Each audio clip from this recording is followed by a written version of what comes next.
Modern Movies production. Subscribe. Gabe tugenda kwolekera byaliyo nga bagamba John Sexton akutusizaako nate nga bagamba Michael Eagle International nga begase ne VJ Mark nga bagamba Farlap gemanya ga sinema gye twolekedde bagambye nti mu nsi y'ebyemizannyo wabeerayo omuntu asukkuluma ku banne bonna wabula kye tugenda kwolekera lwe lumu ku lugero ezimu ku bintu ebyo oba ku bantu ab'ekikula ng'ekyo oba ku bavuganya b'ekikula ng'ekyo abasukkuluma nga bagamba Sydney February 1928 gumwaka gutandikiddemu mukadde ako waaliwo trainer eyaliwo ebbali ne mukazi we balina embalaasi gye baali bava oggula. He's only come from New Zealand. Well, he's just a colt. Why's he got all those walks? Well, you don't buy horses just for their looks. Wonder what your American friend's going to say. This has got to be a joke. Harry, you got the real horse hidden around the back somewhere, right? He's got a good big frame. This is not...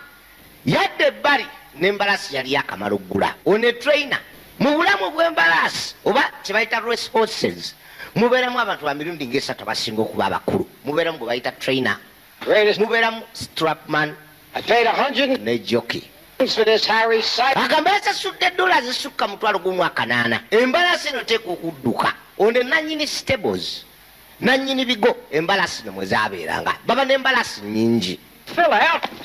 He will, huh? Harry! Yamuyita Harry ye trainer we kakano kwekwata embalaasi n'agikwasa omu ku bastrapmen be yalina wano. Some guy told me his sire and dam were hopeless. Waliwo yaŋŋambye nti Desire ne Dam embalaasi ziwasooka oggula ziri hopeless tezina kye zikola. Yamugamba n'embalaasi n'agirowooza okusinziira ku bajjajja baayo ab'edda. Further back, Sella. Era ng'agamba teri mbalaasi erina bajjajjayo baddusi kusinga eno gye yali aguze. Good money after bad, my friend. Well, if you... kubanga kikulu nnyo okumanya bajjajja b'embalaasi yonna naddala zino enzirusi ng'ogigula. Sell him. Sam. Best price you can get. I'll lease him then. Well, I can't buy him. Yamugamba sisobola gigula nze n'aligiguzeeko kubanga boosi agambe embalaasi nafu bakagireetera eri ebubeeza. What if he's winnings? Wabula nkusaba ogimpe ku liizi. Well, if you're so bloody sure he's a no. Nja kuba nkuwa 30% oba a third ku byeneewangulanga. What have I got to lose? Ye kikyenfiirwa.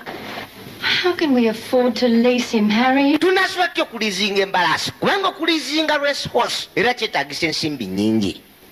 Tetusobodde okugula emmere awaka yadde ebyokulya. Yonna yasazewo boosi we nannyini stables agutwala yamugamba embalaasi njeesiga. I haven't even got the money to buy your son's new shoes. Tetulina de ssente zigulya mutabani waffe engatta empya. Both the hand-me-downs. Laba wabula musatu yaguma. Well, that horse is going to be a champion. Yamugamba embalaasi egenda kubeera champion oba mwagala oba temwagala. Mukazi wattu kyava aguma. Twadde erudda tekkiriza ndo gituulako. Kakano Januari 1929 wayise kumpi omwaka mulamba embalaasi teri muntu agirinnyako. Big fella. Happy Harry's horse. Kwe kuyita bonna badduka era lusi yeefudde ekirala buli baleeta strap ogezaako jirikiriza oba daba kyebakola one mulidde esaati egimalawo y'omu ku bastrappers trainer be yali atwala oli agamba emulebye okozesa ekintu kyonna. Kakano Woodcock yakwata ekkubo kyava ayingira ye Bobby Woodcock omu ku bastrappers abali wano naye ng'eruddewo terina kyekola wabula trainer yennyini yagiriizi boosi yagigula kwe kugisiba omusipi negwambala mirembe bonna beewuunya. Tuli kwanjula sinema tennaba baamuwa obugalo bastrapa banne kwe kugiwa sukaali nenuunako yagireeta emabbali ku ka race course akawano egezaako kajuza omwaka mulamba guweze How's his blood? teyetabanga mu mpaka zonna musatu batandika omuvuluga bwe batraina banna abalala onadduka mbwagisinga n'emisinde Excuse me. ehago wagula magi What's his name? kakano babuuza embalasi erinnya lyayo Camel? Rocket? How about lightning? ngami yakyo oba ndogoyi tewali What's the word for lightning in Ulinga? Bad ndoza tukitume falapu kubanga yo olugendo lwali luwanvu okudduka He reckons it's really lucky. I'll write it down for you. kale kampandika erinnya eryo kuba erina okuddukako eventually nawandika fa and lap yirapu y'emisinde oba okudduka Gotta have 7 letters. yamugamba tekuba nenyukuta musanvu Melbourne Cup winners had 7 letters. embalasi zonna eziwangudde empaka zirina enyukuta musanvu kwe kuteekawo p ne h erinnya ne lifuuka fa lap sifaayo naye nga libadde erinnya lyakujereka nti yo laapu embalasi bwe ziddukira omulundi ogumu eddukira emirundi 3 era badde bagijereka mu fa laapu kuba laapu yayo bampanvu okusinga ez'endala eba yeemu Her beauty. naye musatu yaguma linnya ne likwatirayo His bride. His daddy. obusungu bumutta kuba ajjuka tafuna musaala yalizinga embalasi eyo kyokka tedduka tewangula Only. bweba tedduka tewangula kitegeeza tofuna ssente bwavu beeyongera awaka I'm not going to give him that satisfaction. He's going to learn to work hard even if it kills me. yamugamba ateekwa giyigiriza okukola ennyo yadde kinaaba kyetaagisa gitta takyalina kyakufiirwa yagikwata kugyolekeza omusenyu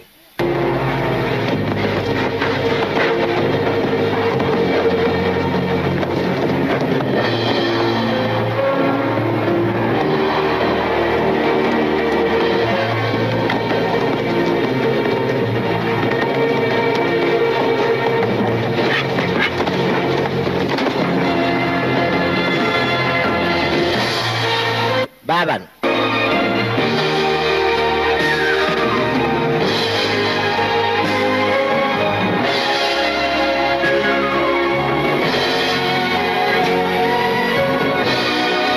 wabula agimenya naye nga gano kinaaba kyetaagisa gitta oba kufa kajuza ate kugifuula ey'amaanyi buli lunaku yagitwalanga ebbali agirinyisa nsozi kyokka za musenyu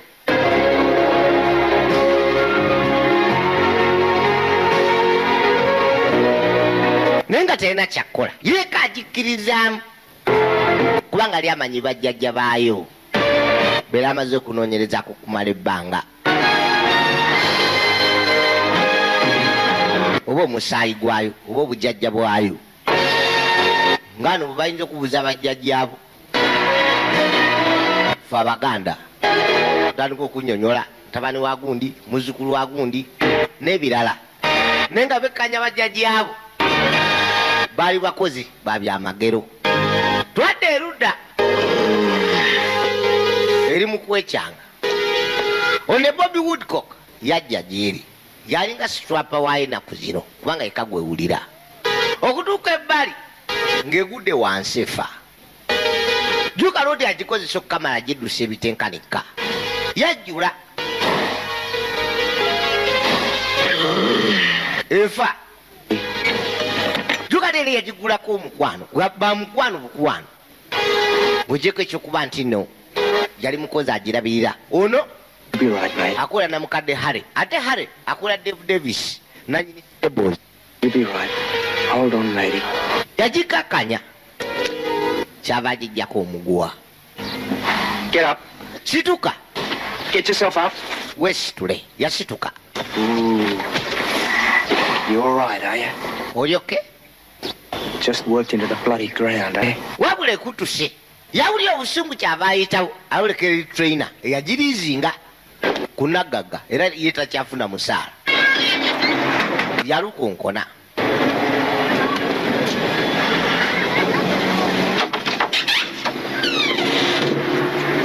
I can't pay you this week, Tommy. anti siyinza kusasula wiiki eno Tommy That. si kyekindeese Right. falapu yandeese It shouldn't have been left like that, boss. yamugamba tonagikosa butyo boosi ejja kufa I don't think you should work him so hard. era sibuza nno nagikozesa nnyo There's one thing I don't tolerate, Sonny. kintu kimu kyesikiriza mutabani And you tell me how to do my job. abantu benkozesa okumbula ekyokukola oba engeri yokukolamu emirimu gyange kati gobye Hard work never killed any horse. agamba mu bulamu bwe tattanga mbalasi yonna I might do a lot better. And pack your things and get. yamugamba apaakinga ebyo byave wano ye Tommy Woodcock It's just not. wabula kumbi naye wano waakulidde mu maka ga namukadde Hare And the horse misses? Lazy horses. omu ku batraina abadde basinze okulwa mu bukadde kakano emmere bagiryanga wa loodi juga ennaku zo tekyali musaala nnyo bastrapa bonna ne Tommy Woodcock bajja basabe naye nga bamugobye apaakinga mu bibyegenda For what we are about. mukyala asaba wabula amaaso gali ku muwala we era muwala wa boosi we baatula balye twadde ebbali mu kwoza ebintu Don't get back up the bush, Tommy. Some other trainer will give you a job. amugamba olwo train omulajja omuwa omulimu Sack. kizibu They will, Tommy. They know what old Telford's like. kamugumya kamuga bamanyi Telford bwafaanana kubanga abadde yeeraliikiridde He's out on the porch. baamuyita ebbali bw'abagobe kizibu nnyo okufuna omulimu ew'omuntu omulala bagamba lwaki oli yaggobye naye nga kano kamugambye kawalajjana abantu bona bamanyi Harry Telford bwafaana kitange Nothing, Mum. Better not be. kansule tewali kigenda maaso katiwo naye yajja yamugobye jjo wangi bosi What have you done to that horse? embalasi wagikola ki Spoiled him rotten. eri mukaaba bukaabi okuva jjo tenalya kintu kyonna Get back to the stables, get him. ddayo mu stables ogiriisa emmere yaganye okulya okuva lwe bamugobe ne bamugaana okuddayo obwedde ekaaba maziga tebereza Reckon I got my job back. kirabika omulimu gwange bagunziriza I wouldn't go back. Let it go. Bobby will fret. wuuyo Father. anti falap yanziriza ku mulimu eri embalaasi endala zonna zibadde zirya naye falap yaganye okulya era abadde akaba maziga twadde erudda empaka z'omwaka ogwo ezisooka gye zaalina okuba tuli mu New Zealand Those beggars who reckon you can't go on again. kakano falap bwe muntu gwagenda okusooka okwetaba mu mpaka Hard work. Was much of one Harry Telford yalinga nanyini mbalaasi eyo kati newankubadde bosi eyali yagigula waddala yagimulizingako buli zinzi ono yagimanyiza giwa kasukaali buli lunaku right. jangu atogyongera sukaali ajaginafuya Harry! Harry Say hello to Mrs. Davis. buuza Mrs. Davis mukazi wange ono Dave Davis yalina nyini mbalaasi eno naye ng'alina embalaasi endala nyingi As ugly as a kid. kino ekisirano kireesera kidduke So I understand his training times have been better recently, yeah? baŋŋambe ennaku zebadde tradinga bulungi Still lazy. ekyali nafu Have you put any money on him? wagisibyeko sente nze sisiba sente Exactly oozing confidence, huh? wegamba naawe toli mukakafu nti era kyeneekola I'm going to have a bet on it. nze kangisibeko ye mukazi we What's your name? erinnya lyo Tom Woodcock, man. Tom Woodcock Strapper. nze strapa waayo Tom? Reckon he will. twadde erudda mpaka zatandise dda faalapu oyo musatu ali bweru juka bwe bulamu bwe sente zonna mwe yaziteeka And Rose Slide coming up towards the home turn. Far left rider having great trouble. And faalapu oyo away about 4 to 5 minutes. kati mukazi watu n'awaga Counted for the yeekulembedde far left. Looks as if he is going to faalapu kireka agenda kuwangula slay straight up. naye bamutema And exact is 4 to 5 minutes in front of him. buli eri They do. Moving up on the outside. ali bbali Still racing wide. With half of it. Exact and exact is going to win. Ha, And the race zigenda okumaliriza yasemberedde okusemba and katonda watu ono yavuluga mukazi we kale kasajja katuka Tom Woodcock kastrapa kayo naye nga juka embalaasi eno eva mu stable za loodi ono ate buli weba nembalaasi ng'esemba abantu tebakuwa kitiibwa ng'eva mu stable zo The big 2-year-old far lad. the big 2-year-old falad bagitumye na faladi For consistency, by finishing last, you get a... yakuumye omuze gwayo gw'okusemba nga bulijjo eneteeka okuva mu stable zange kakati n'agamba n'erinnya lye tebaddamu kulaga nti n'embalaasi eyo eva wano wuwe. Juga Musatu Strapper oba trainer Harry Telford teyalina stables nti embalaasi ayinza ogiyingiriza mu manya ga stables ye. Baagireta ebbali ye Tom Woodcock balodi bavulugeera. You better hang on to him, he might take off. Ate wayi ginyweze kubanga eyinza okwegatta mu mpaka z'obulogoyi tetumeze President atandika. Kakati ajja n'omuto ono musajja Tom Woodcock Strapper agamba kyalina okukola giyigiriza mpaka bwe ziba. Yabagamba badduke ono asooka akulembere.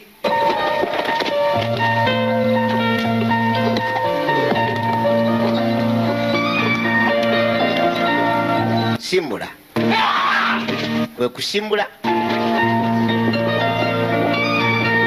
kyagala eyige empaka bwe ziba.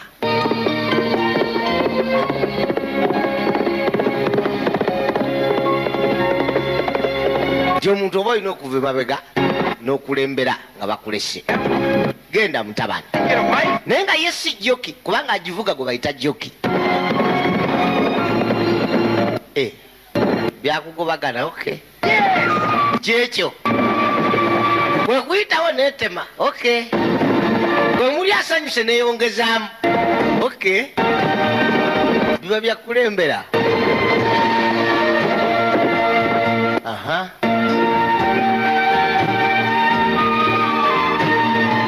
tewakyusa otyo okirabye bwe kityo bwe kiba. Kale tukiddemu nate ne badda nekola ekintu kyekimwera naggambe tulabyaliyo abaddewo nga katandika.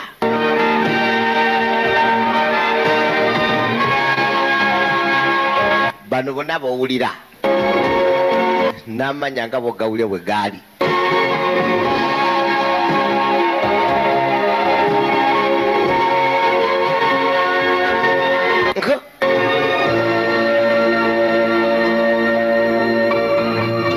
Muze kugenda kugikwata kati buli lunaku bagiteeka mabega wabula ekola ekintu kyekimu kati gende manyira okuyitawo neeyisa. Twadde erudda yadduka musajja wattu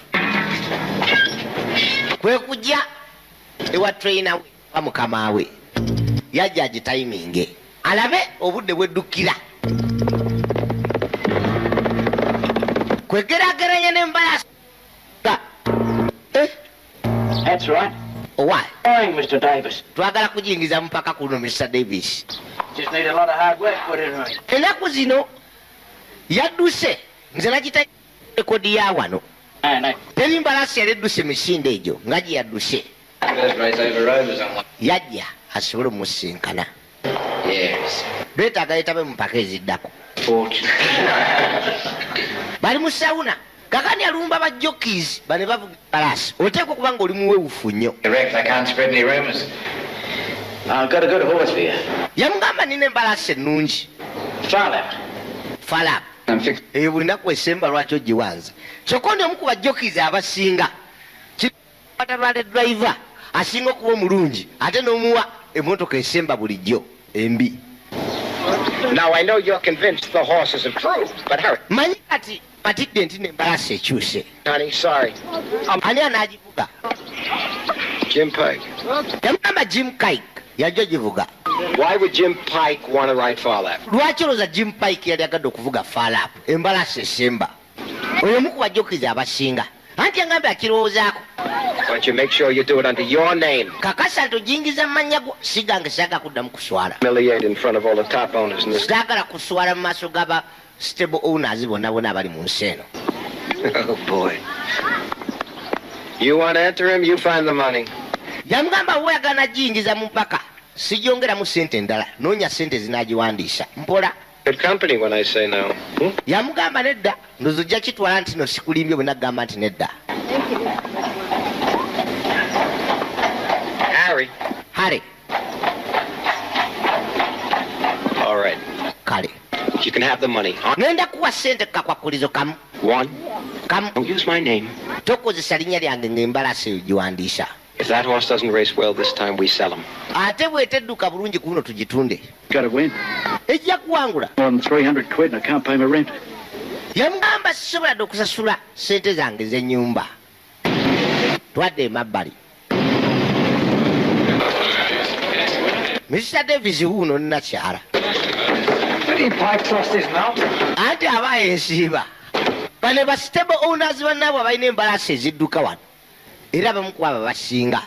We're going to give you a run for your money. Anti balese embalaasi egenda okuvuganya n'ezammwe. My husband, David? Yange ne bba wange Davis. So, Samuel, Yes, we have. Farlap. Faalapu ye embalaasi twayingiza. Faalapu gye tumanyi. you probably wouldn't. He's just in for the run. We think you'll win. Tulowooza ejja kuwangula. Wano. New Zealand, for 168 pounds. Quite a bargain. Twagigula omutwalo gumunduzamu kakaaga. Yes, yes. Garcia. Eyo naye bambalaasi. Blazes with thee. Oito kikirira abalalu. Eyo mbalaasi sobola okudduka ne wangula gye wagula sente ezo. Mbalaasi ziri mitwalo 10 plus. Not a member, is he? Hard to keep them out these days. Abo balalu. Besekedde n'okwesekera. To do that, Obadde olina kikola ekyo. Bakazi nammwe ŋŋamba. racing in this country. Did you have to tell him what Farlap cost? Obadde olina n'obagamba sente zinagigula. Who's that much for carriage? Embalaasi kati wangula kaliki agisasula ensimbi ezikubisamu emirundi nga 10. Kano kaaseka busesi. Musatu yagipepeta. Tom Woodcock, strapper waayo. Ono trainer Harry Telford era nannyiniyo. Naye nga nannyiniyo ku liizi. Era buli kyeyewangula. Lodi yali yagigula bosi. Ako 1/3. Nakyala ajja bambi yagikkirizaamu. Yano buli mulundi gwe badde dduka badde agisibako sente ne bamulya. Mrs. Davis? Mrs. Davis, oba mukyala Davis. There's some good horses out there today, Mrs. Davis. Embalaasi nnyingi leero enziruse ennungi eziriwo. Anyway. Does Mr. Telford always get that note? Mr. Telford atta nnyo bw'ati. Probably doesn't win today. Bw'atawangula leero obulamu bwe buwedde. And too. Talina dde 10 n'ennyumba ajja kuba talina wasula. Kubanga ne sente z'awandisiza embalaasi yeeweze neewere ku boosi. Tewenafuna joki. Yasaba ka Jim Pike. Kajoki akasinga. Tuwa kamugamba nja kirowooza. Kamugamba ogambe kajja kirowoozaako kye kyokka. Takalaba. Lodi yajja. Okuba joki buno bubeeranga busoti oba bupigimi. Oh, yeah, Harry? The horse for the Derby's been. Naye nga bafuna sente buwanana. If there's a germ between here and Perth, he'll pick it up. Yamugamba kale. Having the right Farlap. Bw'oba oyagala nvuge Farlap. Nja muvuga. Ekyomukisa omulungi bambi joki yakkiriza okumuyamba. Omukazi asibye sente. You got told? Sente zino zonna n'ozisiba ku kibalaasi ekyo. Why? Lwaki? I just felt lucky. Mpulidde ng'alina omukisa olwaleero. Late change of rider. Number 2, Farlap, will now be ridden by J. Mike. Nga bagamba Jim Mike yagenda okuvuga Farlap otyo kakadi kae kanze. Kakano baazisitula. The AJC Derby at Carradale was one of the best beginners, being ridden hard to lead in the early stages. Tuli ku handicap ezeeyo To start battling his last, mu ndio zirandi. and when he's down the straight, 20 pounds. Ezo paundi abiri zikusaze ze wasibye. Yiri yasembye dda. half to one or a Musatu ali bbali juko atya nnyo. man Abiwuliza kazindaalo. and Farlap as they run. Naye ng'omutulabe badde afuba nnyo ogiyigiriza. Singa ebe esembye erina okuyiga okuvaawe. Followed further back by Suru, Kyokka era kati esembye nga bulijjo bwekola. Queen Nassau, and Naye nga kyabadde ng'agezaako ogijjamu wabula kiganya. Carradale kicked away. It's Carradale. 1 3 or 4 top of the dollar. Kyeva etema ebbali. And Farlap is still on the pound of the field. On the center midfield. Sumulula. And Queen Nassau. Etandise okukola bujjo kyagiyigiriza. Ye yakiraba. Abantu bonna tebannakiraba. Kwe kutandika ozitema. Going around them quickly now, about 3 and 4. Farlap atabuse. Ayise ebbali. Wuuyo. Katonda watu. N'agivuka emusobedde. Tagikubye tagigambye wabula etabuse butabuse. Kale sumuludde ebyasa. Baabalo. kakano Colonel ne Falap basigaddewo esigazeemu zizino mu kkoona zigenda ku straight esemba zitezimalirize nakyala n'awaga ekatabuka katonda kolekera finishing line musajja tuyasa ekikoowe butereevu ewangudde mpaka zaayi zisooka katonda watu sakave boy ayayaya namukadde maziga gajula omuyitamu naye nga ali agyesiga kubanga agirona okusinziira ku bajjajja baayo Tom Woodcock yayitawo Come on, boss, you gotta get the sash. olina okusanyuka Was piled up last and carried out looked to be perfect. Down the side, but with Gibb Pike letting the big horse go. yakaaba amaziga kakano ye sente ze yabadde azisibye kweri gye bawangudde ng'amanyi Falap ejja kusemba kakati ate bawumuliriddeyo.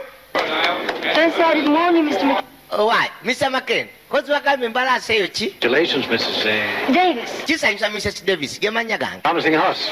Kabalaasi To see how. kali promising sikka libalaasi ddene ddala neryali linavuunamu agamba nti liri promising naye zino empaka z'abantu babadde basajja badduka embalaasi enzirusi tezibadde bannamawulire bajja True, you've always thought. kituufu bulijjo ezibalaasi enogibuusabuusa No. nedda sigibuusabuusangako njesiga nnyo era ensonga kinagigula abakaga n'amanya bannamawulire bazze leero se bagamba bunaku agikkiriza kyokka agiriizinga nadda. Don't. Oh, because Mr. Telford found the horse, and I thought it was only fair. bamubuuza lwaki yagiriizinga bwaba yali agyesiga anti lwakuba Mr. Harry Telford yagizuula nakizuula nga kiri fair okugimuliizinga tugabane nga byetufunye. And then. Well, We did quite well. thank you. paka byafuluma yekyeke yesoose emitwalo 7,100 omukazi nga tayinza kikkiriza teziyingirangako mu Safe. Your brother reckons we should buy a katonda watu You can't race. naye ng'omusajja teyasoma musajja mulunzi just talina kitabo kyonna. rotten life. Oh, yeah, well, it is. And they've just got a few hacks stuck in rented stables. akati nno I have my own place now, love. bagamba bagenda okutandika nabo amannya gaabwe okuvuga mu balunzi oba bananyini stables ab'amaanyi. Harry, you're up at 3:30 every morning, and by the afternoon you're dead on your feet. But what do you expect me to do, woman? Ekyo nsuubira okukola mukyala A chance? agabambi alina okulwanira ekyakkirizaamu yamukwata kubanga ate bambi bavudde wala. Sorry, love. kwe kumukwata amusabye amusu bw'aba akalamuseemu kubanga kiba kibi. I picked him from the bloodlines. emugamba embalasi enagironda okusinziira ku misaayi oba from the bloodlines njesiga No one's laughing now. anti kati tewakyali akusekerera bonna ade bakusekerera basirise dda. yamuwa akafumito I haven't even begun. tennaba. I know more about bloodlines and training than any other bastard in this country. mmanyi ku misaayi gy'embalaasi n'okuzitendeka okusinga omuguwa gwalina mu nsi eno lwakuba tebanzikiriza bukkiriza ne bajja kukiraba. twadda ku handikapu endala Falap awangudde katonda wa eresi yakubiri mawulire gatandika okufuluma ne badda ku handikapu endala Falap wuyo era alumba ki ekyo boyi naye agiridde katonda embalaso kirabe. You can see Harry Telford amawulire gago outclassed opponents biibyo. Falap absolute champion zino yazireko ba meters meka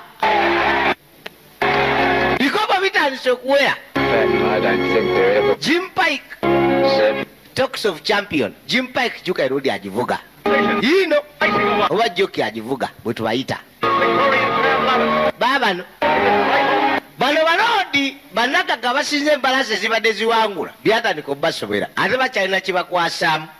guno omwaka tebanakwata ku kikopo kyonna. Harry Telford yaseka omusajja yali omwavu agaggawala nanyini mbalasi yenyini yali yagigula tagirinako buyinza. twadda ku Victoria Racing Club. Like we're doing. Falap afuuse tabbu kakano embalaasi gyegimu ku mizanyo gye basinga okusibako sente.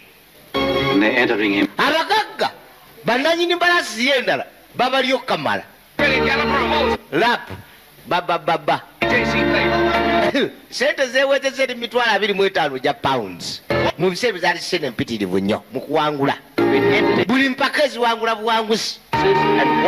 Bannabwe tebakyategaana kintu kyonna. Amawulire agakola gafaalapo rekodi zonna ezimenya naddamu tulabyaliyo.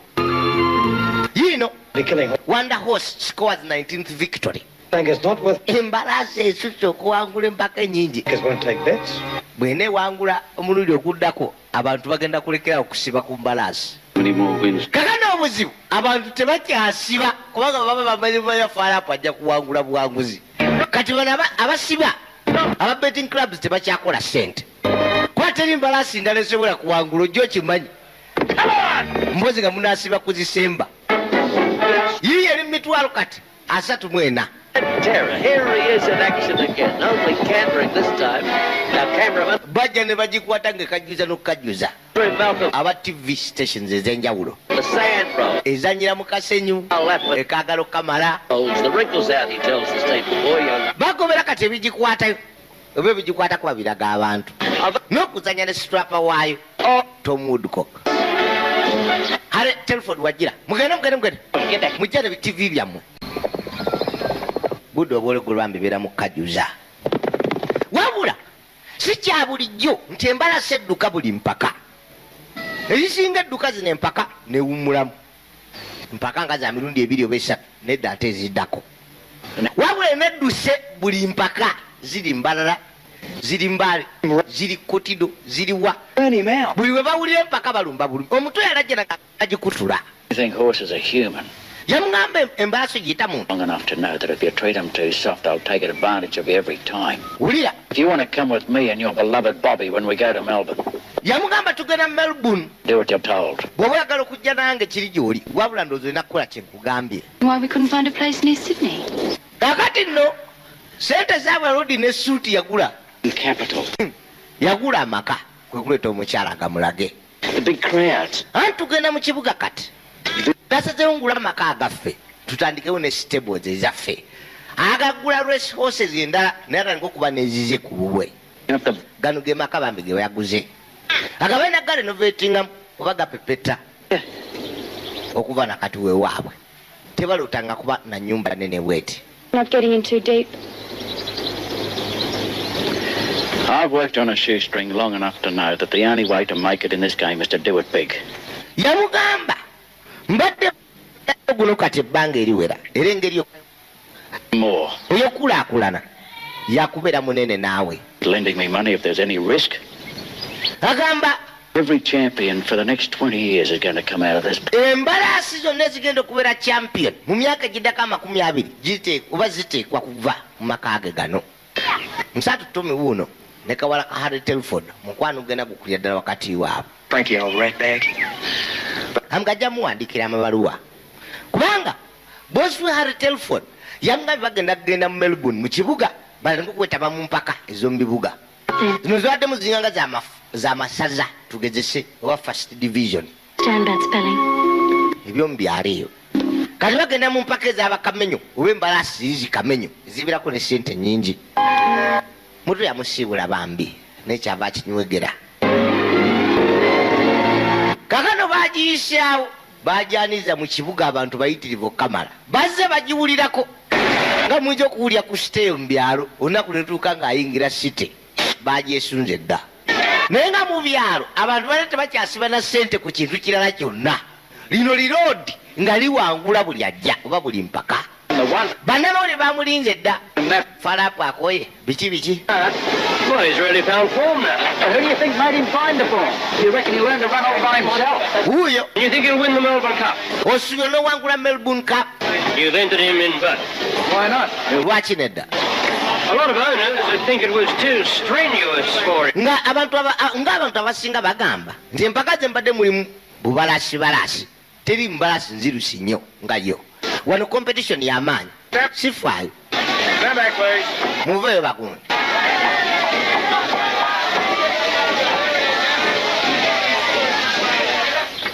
Twadde erudda makaga bamaze gatereza kati nogayingira bakolawo ne stables road yagula embalasi endala zibatendekera wano ne falap ne bamutendekera kati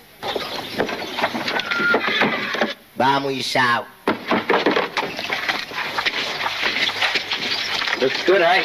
Kireka bulungi sikyo? Harry. Jangu waluki njagala okugamba. Juga Lodi teyalina bitabo. Badly. Good man. Yakwata ebbali. Sente naziwandiisa olaba. Check nagisayinisa.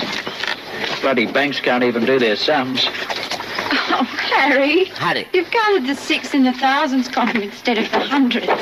Mu kifo kya hundreds wataddengawo lukumi. You do the books. Nsaba nkukolere ku bitabo byo. Let me do the books. Ebyokubalirira. We'll just have to wait till Farlap wins both the cups. Anti siwali tabu. Ezo sente zaffe tujja zikavalinga nga Farlap awangudde ebikopo. Yagudde mu losi. Mu kifo ky'okuwandika tugambe 6 nga ayinza okuwandika 6. Right. Mu kifo kya 6 n'awandika 6. If they both race in the Caulfield Cup, no offense, May. Kakati nno badde ebbali. Bano basajja abasiba ssente bajja bologere n'ono baloza yenna nnyini. Bamugamba singa Farlap anaawangula mu Caulfield Cup, Melbourne Cup tebagenda kukola ssente. If you're a bookmaker, naye bw'oba bookmaker nga gwo ojjako abantu ssente abasiba, ki kyokola? cups, Ngwagala okukola ssente. that's what you give me. Very short odds. Right. Now, Kati if I wanted to lay a bet that Amonas would win the Caulfield, bwe nsiba nti embalasi Amonas yejja okuwangula Caulfield, Farlap awangule Melbourne, okola ssente mpitirivu nnyo. exactly. So we put the money on the Amonas Kati ssente tuzisibe ku Amonas, Farlap tumugyemu. the last minute Kubanga buli omu ajja kuba amanyi Farlap agenda kuwangula Caulfield. and make a fortune. Tujja kukola ssente mpitirivu. Kakano olona nsi byakupanga bupanzi. Kiringa nga bw'oyinza okugamba nti Villa tugambe Mukono ajja kuba Villa. Buli omu ng'akimanyi Villa ajja kuba Mukono. Naye gwe n'owa Villa ssente aluuzinge kuga Mukono amukube n'amukuba 1 nira. Abantu booli aba bayitirivu Kamala. Kuba buli omu aba yasibye nti Villa ajja kuba Mukono. Kati bagamba olwokuba nti abantu balina obwesigwa mu Farlap, bo kibajja okukola kujja mu Farlap aleme kujja mu Caulfield Cup, bo basibe ku Amonas. Abaana abasibye bonna ku Farlap babalye ndaba kiyakola. Whether you win, Yalumba Hare ng'amugamba ne bw'onoowangula Caulfield ne Melbourne Cup tosobola kukola £200 gya paundi. Nze nkusaba embalasi ereme kujja mu mpaka za Caulfield. for at least, Nkuwe £200 kasi kati. I am offering you 20,000. Nkuwe £200 egya paundi kati ng'embalasi tedduse tezina mu mpaka kono nedda.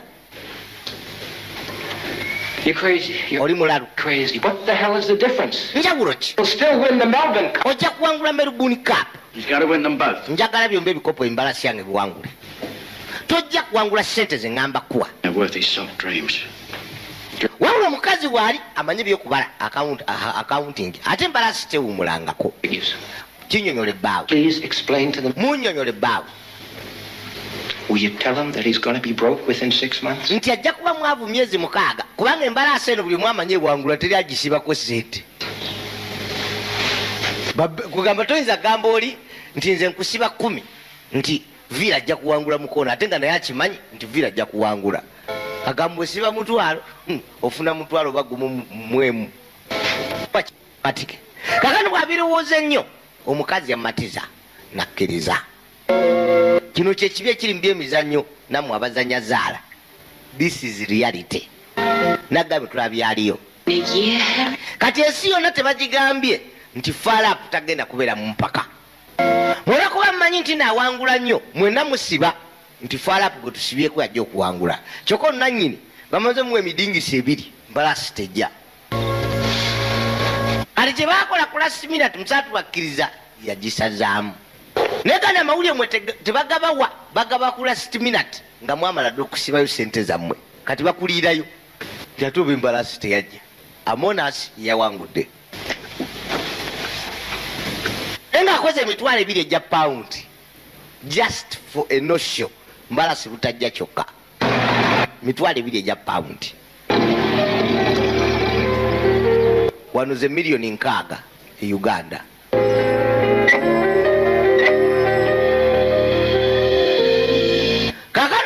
biwulire byebigajja ebbali omanyi bannawe nabo banoonyereza okukamala bamulumba. You blokes ever leave a man alone? I've been trying to telephone you, Harry, but you're... mbadde ngeza kukubira essimu okumala ebbanga Harry. How can you still do your best to drive me balmy? Okola ki wano? Why did you scratch Fowler up from the Caulfield Cup? Lwaki embalasi faalapu wagijje mu mpaka? Ndwadde. A few days ago, he was at his peak. Ennaku ntono eziyise wagamba nti nedduka bulungi. Ndwadde. Someone's put 50,000 on a Monas to win the Caulfield. Waliwo eyatadde $5,000 nti Amonas egenda kuwangula Scofield. Ne agitaddeko ng'ali kusiwa ddiiru nti faalapu tajja kujja kubanga abantu tebakimanyi. Kati agenda kubalya okukamala.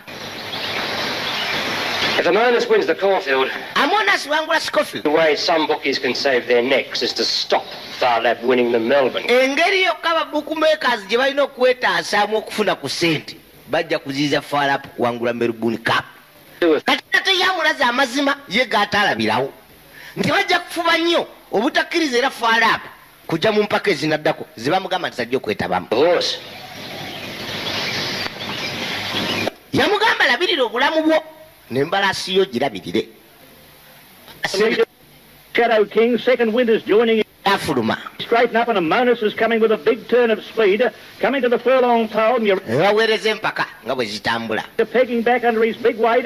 Amonas has ranged up. Eno Caulfield Cup. Furlong to go. Silton coming home well with Elfman and Cragford second wind. But Amonas is going on to score a great win in the Caulfield. Amonas awangudde Caulfield Cup.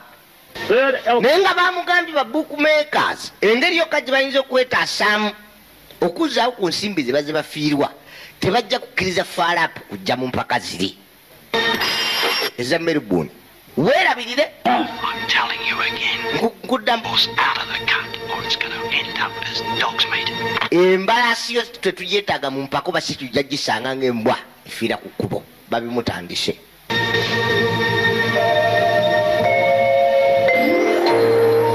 Kakano omuto yagezaako gijja okumpi n'abantu we bagimanyira tulankanga nogireetako mu mazzi ekajuze ye Tommy Woodcock strapa waayo tagenda gituulako gimenya baabano kujiwa busukaali kuba gwali muzeegwe naye nga bamugambye weerabirire n'embalasi yo kubanga essaawa n'abantu bafiirwa ssente bayinza ogitta boosi yajja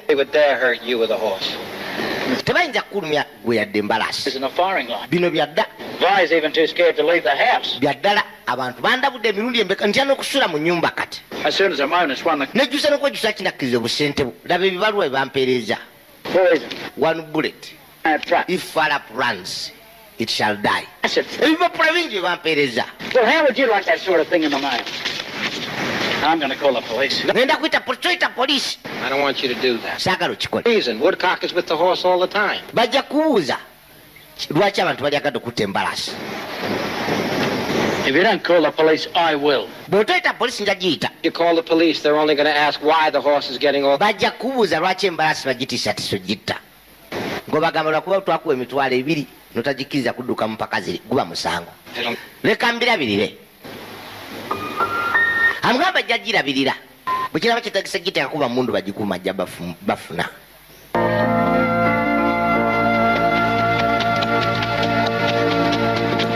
Musatu uno Tom Woodcock agisawa agizza gye basula. Agijja gy'abadde nayo kumala akabanga.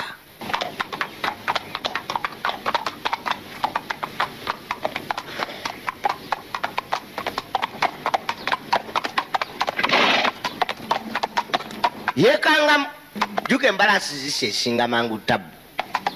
Waliwo emmotoka eri paakinze maaso gaabo. Namba plate oli yazibisebiseeko tezirabika bulungi naye kwe kutyamu.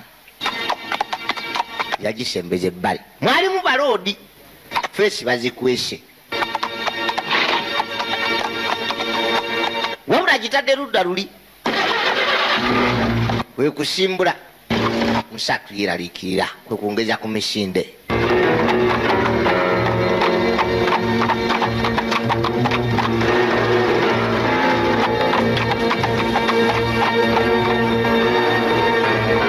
atemera wano.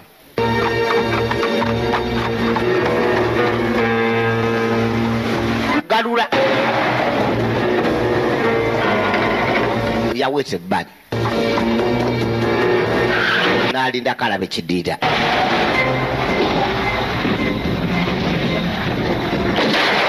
Buleti yajja kwe kuteekayo nekyomukisa omulungi. Buleti yakuba bbali. Mbalasi ekyanzi yagala kudduka yagisika wabula kati ategedde obulabe n'asooka agikeera mbe baterumizibwa. Kale I've been over him, boss. He hasn't been touched. tekwatiddwa yonna nagikebedde. Did you just stand there and let it wayimidde buyimiza nobaleka ne bagikuba buleti. put himself between the horse and the gun? In my... Ani asobola okuyimira kati lw'emmundu n'embalaasi ne Mr. Davis wagira. Harry? Harry. Is he all right? Eri okay? No thanks to you. What happened to that guard that you were going to arrange? Ki ekyatuuka ku lodi gwali ogambye gwogenda okuleeta wasse tuliko? Will they try again? Is he all right? Kano kajjo kibambi akajivuga ka Jim Pike. You can't shoot the horse. They might try to shoot you. Yamugamba naawe bayinza okugezaako kutta. Watch out for the horse. Kuba gwogivuga. Gwe kuuma embalaasi nze kankuuma ejjoki. Until Cup Day. Can you get some guns? Guns? Agamba asobola okufuna emmundu n'ateekako abazikuuma oba bakuuma embalaasi. Yagenda kuuma sinakyusa nangoye. Ebyengoye byerabire. Olaba agala kutta mbalaasi naye ate gwe. Difference to the race plans, Mr. Gentlemen, that Mr. Telford arrived looked like men who were easily frightened. Thank you.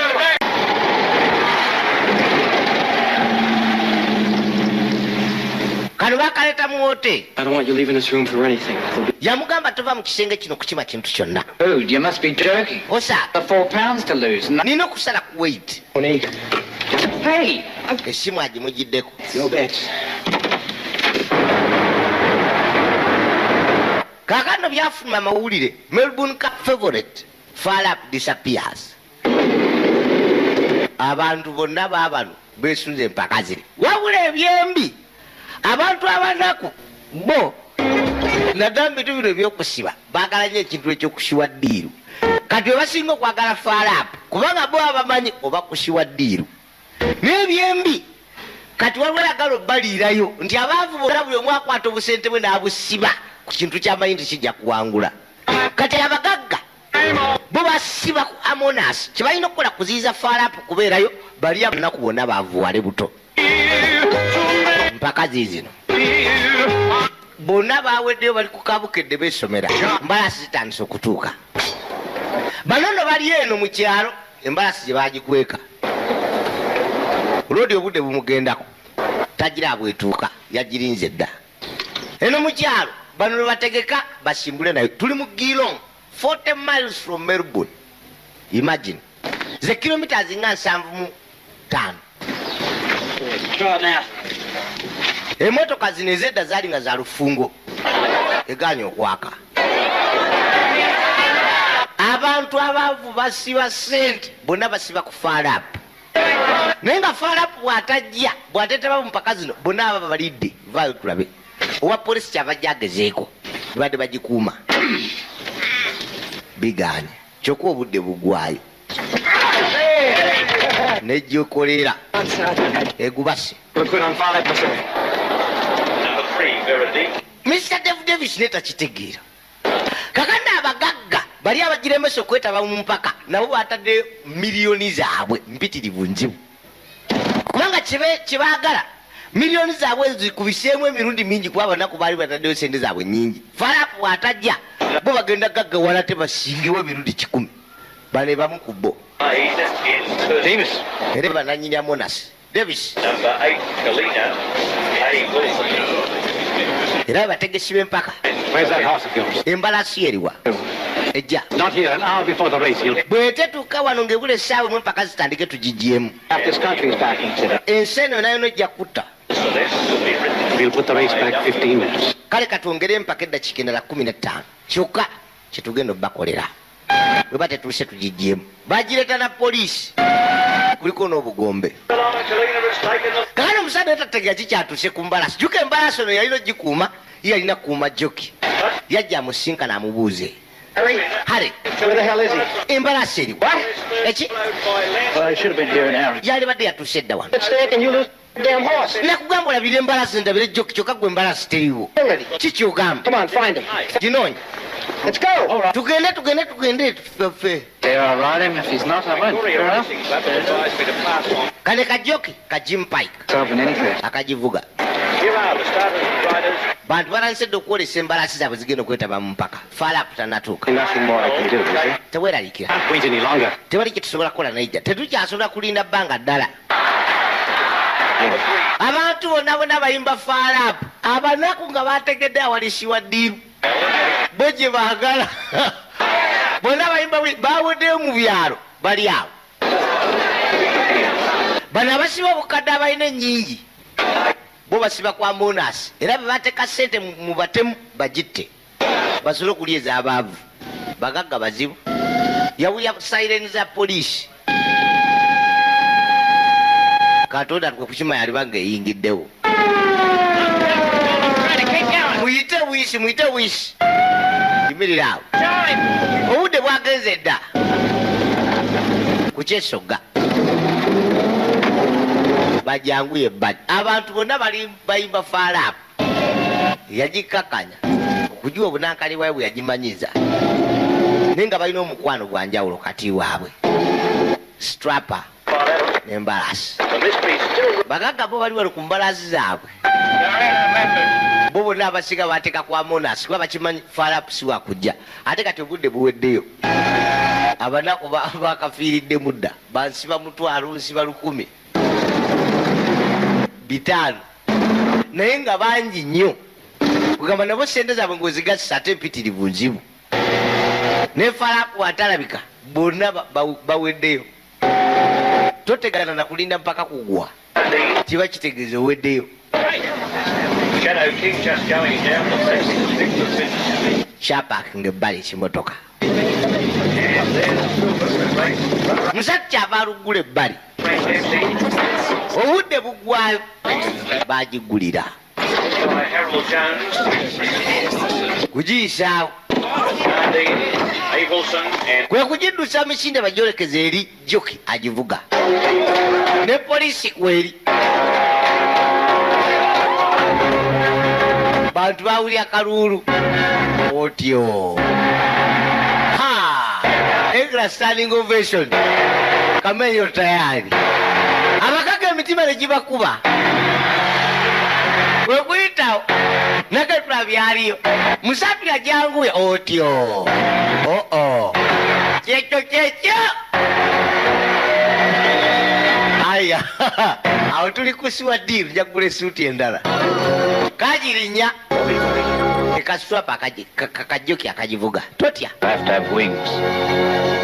Ate ekintu kyokka ekinaatuyimiriza mpozi mpewo. Eno Melbourne Cup.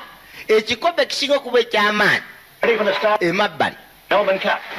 Richest and most illustrious event on the Australian racing calendar. Eky'empaka z'embalasi zino. Zajja zolekedde zino okusimbulira.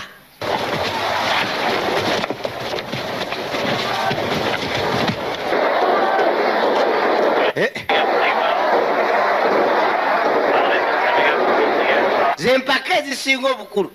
Olwatuye leero yagisibyeko ssente. Naye tamanyi kubanga ne bagagga banne yayagala bakubiramu. Kubanga bali tebamanyi nti nejja kujja. Yasetinga akakodyo kano nti bagiggyemu kuzirya eza Kofi Rudi. Abantu baloze nti obeepoye. Kati ku luno ate ejje bw'eneewagula ate bajja kufa ssente. Baazireta ebbali.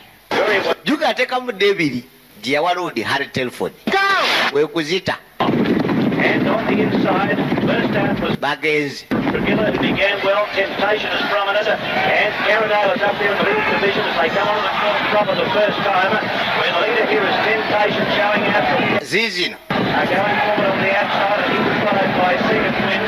Faalapu uno. Shadow King far left and got well back in the field. Ali mabega. Y'omu ku basembye mabega. Gwe mulundi ogusooka. You can't buy real quality. Ako tekayina tekajja kukola monasi mbalasi yaffe. Katulye ssente zino zijja kumpoomera.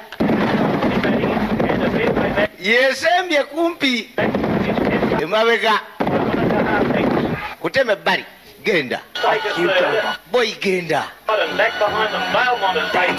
kyekyo butabati nesitula mulundi gwakubiri mirundi gibanga esatu erumbye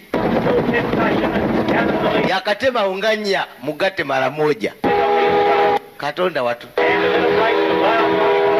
mukyala lodi akolera kutama nebalula egase wawe endala satu kyekyo genda maaso mulenzi negatta kati ali ku kirindi kino ekisookedde ddala luwonganyaawo abaavu ne bakwata obupapula bwa sente kyekyo tujja kuluma abantu wano baabano otyo abaavu bwe bali bageri bo tebatula mu pavile bali mu kirasa embalasi yaabwe etabuse otyo omuntu afune ku sente abagaga bali munaku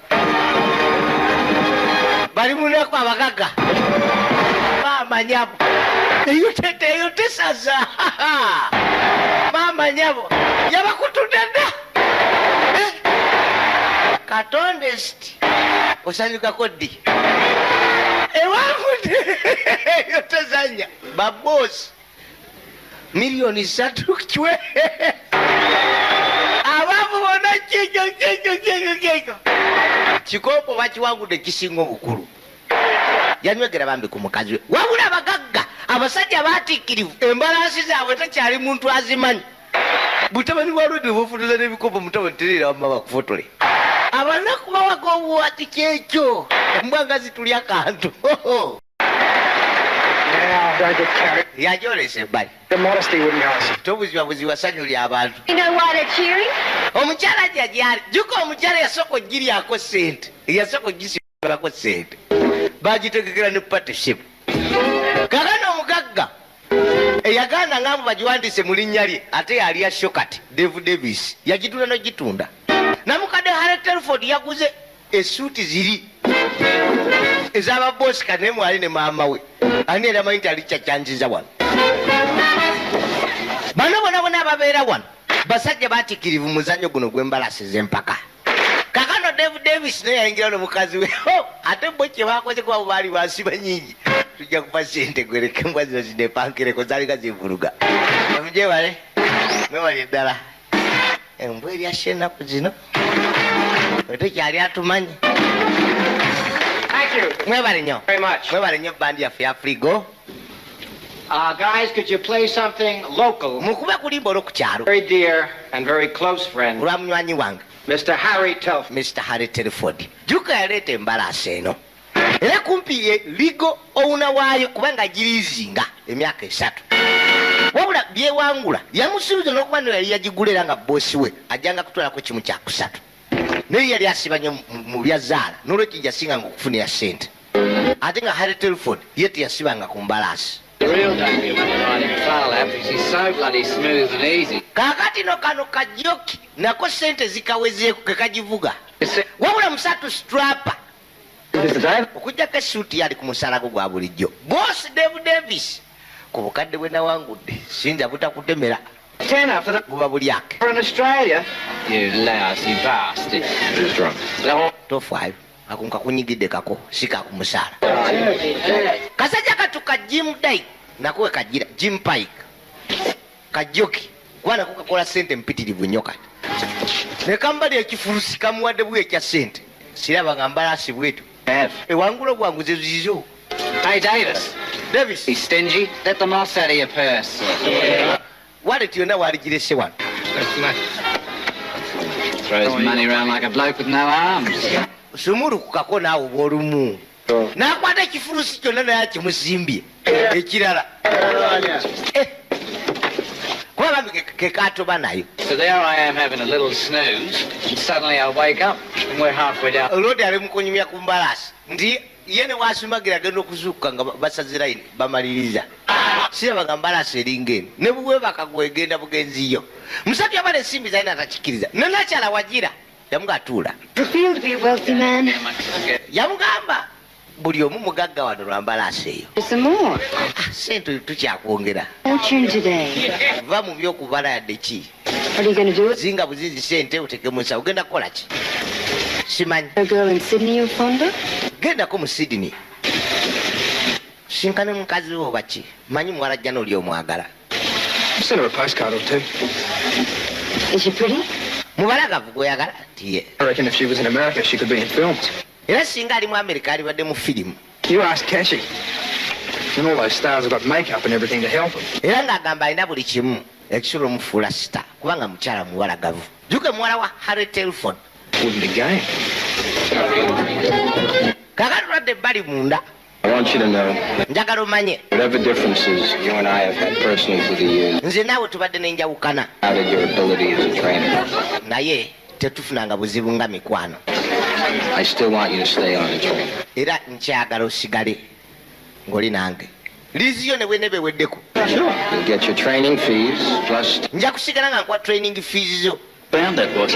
Embalasi nze nagizuula. And you've also had them for 3 years. Era obadde naye emyaka 3 kati liiziyo egenda kuggwako. You give me 50%. Ojja kumpa 50% ku byewangula ssebo. Oba si ekyo. Gyerabire nja kutwala mu mbuga z'amateeka. Ssebo boss yali tajagala luli katagajje kajjako kagiremeddeko. Will you find one? Njagala 50% oba si tujja kugenda mu mbuga z'amateeka ssebo. Abagagga bazibu. Kati ye abadde erabidde bikamukola kati ate akwatibwa busungu. Kasajja kena yazika embalasi yange negikalizinga kati kandi ekyagireko mukagala 50%. As if it was his right. Ng'eyali eyiye.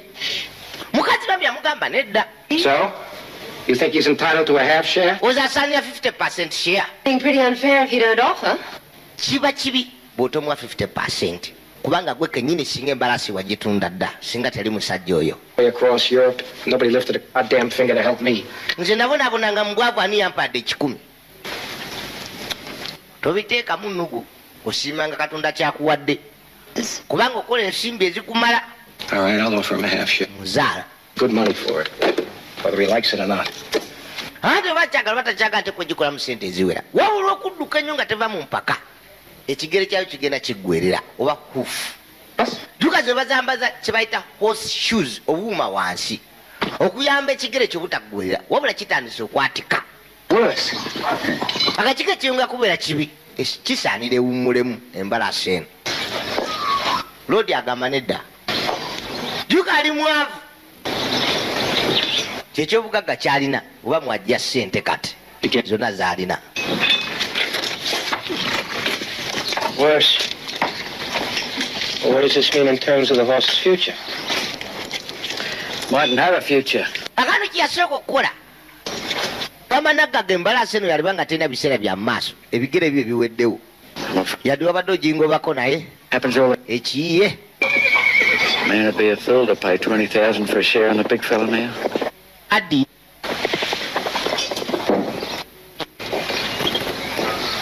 Amugambye ezeeyise eweddewo. 30,000's a bit too much to ask Harry to... Anti $2,200.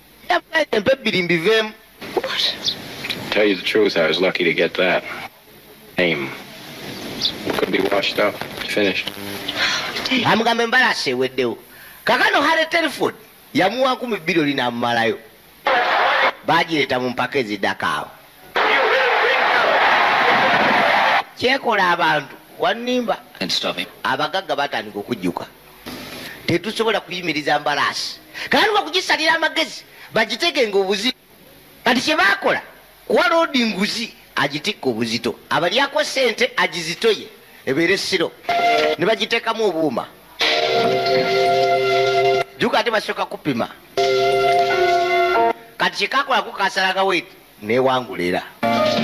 Buli mulundi bamutikka obuzito mukava. Wabula embalaasi ewangula bwaguzi. Abaavu bonna balose kati bambala amasuuti nabo. Oyo faalapu yeetalimba katuwangula akatirire nga gwe tusibako. Embalaasi erumba bulumbi ewangula buwanguzi buli kimu. Buli mpaka kyokka bagitikka obuzito mwezitowererwe naye ewangula buwanguzi. Banaye tulekedde okusiba ku faalapu sente ziweddeyo zitutamya. Kiwedde. He's getting as much weight as any other horse has ever got. Embalasi edduka ng'etalina kiyitise edduka nga ziri endala ezitalina kyezigize. Bigly. Ne bagyongera weight. Ennyo.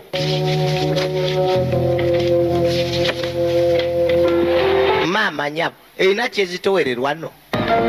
Naye nga ne bannyini abagitendeka bakimanyi. waiting, no difference to Fowler. All the way through. Ajongera obu. Don't carry more weight, Lachlan. Tekyas. We're here to further the interests of racing. Laba. Right. And the mighty champion has scored for the lead. And despite his Yalanga okustrugglinga bambi. win, Yadde wangula. Nezibira close wins. The drum bloody nearly killed him today. He's all right. He's not all right, Harry. Yamugamba embalasi teri bulungi bagenda gitta. Clear out to me, yes. And I don't want the first one to be foul out. Dave. Era gamata gakuba omu ku abajjogivirako kufa. Dave. I'd like you to meet Jim Crossman. Jim? Njagala osinkane Jim Crossman. Ku mpaka zino waliwo loodi yaliwo. What's good today? Jim Crossman. Bane bakabaka bakakensa abategeka empaka. Ziri zisse empaka ez'ensi yonna. Oh, lovely. Mu America. Organizing a really big race down there. Nga bamuga balina empaka zibategese ez'amaanyi mu California ez'abachampiyoni bonna ab'embalasi mu nsi ez'enjawulo. Beetaaga ne faalapu abeeremu. Sente enkuyanja ze bakuwa. Going to win today. The lady's got a crooked on a bad Agamba ekigere kyayo kiweddewo yensonga kigenda esumbukana n'okuwangula kati. racing. Etandise obeerekeza kuba ate bo baali bajagala bwagazi ne bweri bemaze okwetaba mu mpaka. Well, Why? Babeere nga bagiraba waakiri bagijjukirirenngako. He's pretty obsessed with Brayside, isn't he? oh, he's mad. He bought another 10 yearlings. Agamba Harry Telford mulalu alina embalaasi endala kyokka zonna teziwangula kati. Eno gyatunuulira kubanga akwatanga se n'agula embalaasi endala noziwangula eng'eno. Kazajja katukagamba erina okuwummulamu. I shouldn't have said anything, Mrs. Davis. I can understand how you feel. Ntegeera bw'owulira. You be right, man. Ojja kuba bulungi wamma. Did you ever go and see Emma? Wali ogenze okulaba Emma muwalajja n'oli ate obudde mbujjawa. Tommy, you can't Tommy vaawo. go and see her. Genda omulabeko muwalajjana owummule nako naawe. Oba yaga ssente nja kuwa. Yeah. Wamma nno Reckon I might. kirowoozo kirungi. Loodi yayitawo jjuka kawalajjana akagadde kuva buto. Naye ng'akatyamu kuba kawala ka mukama we. Yajja eka gye babeera. Kuba kitowako eri yafuna ssente Harry Telford. Yanyiga akade. Kali munda bambi kawaata. G'day, Emma. Emma. Tommy. Tommy banaye ng'obuze. P. Yakwata mu nsawo. Oh, yeah. Kyava gye akasawo yakamuwa. Maama we waali mwalimu engagement ring. Kitegeeza Mimi. nkusaba kunfumbirwa. What to say? Simanyi kikyagamba. Put it on your finger before you lose it. Teekako empeta ku ngalo nga tunagifiirwa gwe teweekiriwaza. Yagiteeka ku ngalo mukazi wattu. Yamuwa akafumito. Era olw'omukaaga olwaddako baagattibwa mu kereziya emabbali. Basitwapa banne bambi baali bamulindiridde dda n'omugole we Emma. Zino ze kamera ez'edda flash banyiganganyige ne baluka. Kale kira kimu ekyawamu kakano buseyabu busitwapa bunne bwajja. Ian, what are you two doing up? Mukola ki wano Ian? The boss sent us up here, Tommy. Boosi Fella's fretting and won't eat. akwetaaga ebbali kati. Away. Now. Kati What about Emma? ate Emma embaga yange. No time, mate. Robbie's real bad. Embalaasi efa boosi akwetaaga tugende kati. I've got to tell her. Nina omugamba muwalajjana nti ngenda mugambe bwaseka. Gasiya mu nkazi. Mate, good on you. Kulika gwe mbaga tetuyinza butajja ku mbagayo. Ebbaluwa yajja. That's the end of that. Eyo enkomero ya faalapu. 10 for the Melbourne Cup. Embalaasi If they have to. tulina ogijjawo. Much weight for a 2-mile race? Nowhere near it. I'm a tolerant man, Jack, as you know. But finally, I'm forced to the conclusion that McKinnon and his cronies are a pack of pricks. Yamugamba ntuuse kusalawo kwange McKinnon ne batrainers be tewali amanyi kutendeka mbalasi balemeddwa okunoonya embalasi ewangula faalapu musatu muhane muntu ye yawumulanga bamira mbalasi yebbali. Even the papers are saying if he runs it could finish him. They're right. It'll kill him. Agamba bambi bajja gitta kubanga bagimenya tewumulangako. Kujiwa ku Apple. Wagimanyiza ebiwomerera. A bit of notice. Keep on at him. He just won't listen. Tebawulira. Tommy?